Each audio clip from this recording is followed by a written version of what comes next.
Opo. Pero ayaw na nilang lumabas eh. Sa Opo. bahay. Opo. Natatakot sila. Kasi gusto nila may boat sana. Para hindi natatakot sila sa leptospirosis. Opo, opo. Parang ganun. So, ayaw na nilang bumaba, doon na lang. So, binigyan lang namin sila ng information na at least yung bagyo nakalabas na. Opo. Siguro wala silang internet. So, yun. Pero safe naman sila, second floor, parang gano'n. Opo. Paano niyo po nalaman, sir, na kailangan nila ng rescue? This morning, paglabas namin, baha na. Usually pag baha dito kasi, ganyan talaga. And laging ganun yung problema. Sometimes walang boat or flotation devices. So, naglabas kami ni Kim ng first boat. Opo. Limit lang namin. So, okay naman sila, safe naman sila, thank God. May mga iba lang na hindi makapunta yung mga rescue team kasi malakas na yung agos, wala pang boat. So, naghihintay sila ng mga boat.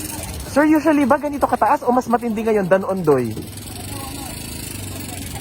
Wala akong data, wala akong facts na ano, pero in a sense na hindi natin nalaman na tataas ng ganito, mas malala ito para sa akin. Kasi parang pagising ng mga tao, napuyat sila kagabi, pagising nila ganyan na.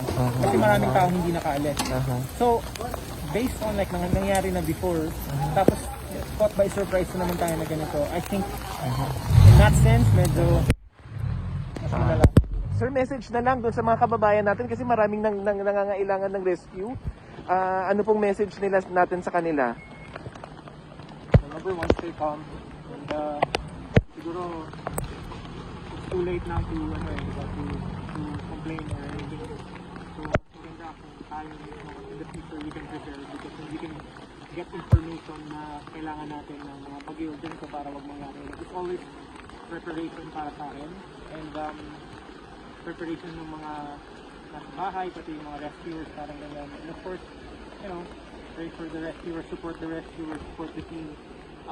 Funds, you know, I hope we get like enough funds for rescue, we get better warning sana for the people para hindi mangyari ito. Kasi bahay talaga Pilipinas, bagyo yung talaga Pilipinas. Diba? And, you know, we're hoping na sana we can improve on our system, kung paano natin i-rescue yung mga tao. Diba? Parang ganun. But of course, stay safe everyone. Stay healthy, stay informed. Thank you, sir. Thank you so much, sir. Salamat po. Ingat po kayo.